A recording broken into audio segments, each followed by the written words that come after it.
तो भाई जैसे हमने पिछली वीडियो में कहा था कि हम न्यू कंटेंट स्टार्ट करेंगे, तो वो कंटेंट का ये फर्स्ट पार्ट है।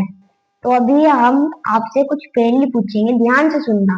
वैसे हमारे साथ ये दो पार्टिसिपेट भी हैं, आपको दिख रहे होंगे, एक वीरा एक हीरा। तो अभी हम आपसे ध्यान से पहेली सुनना।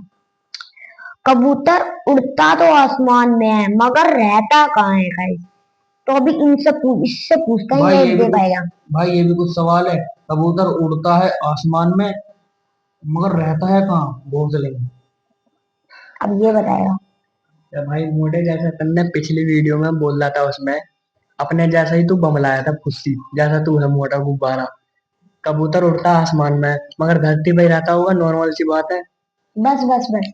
अब हमारे व्यूअर्स बताएंगे कमेंट सेक्शन में कि इन दोनों में से कौन सही आंसर दे रहा है। ओके गाइस, अगर वीडियो अच्छी लगी हो तो लाइक करें, सब्सक्राइब करें एंड प्यार से कमेंट करें।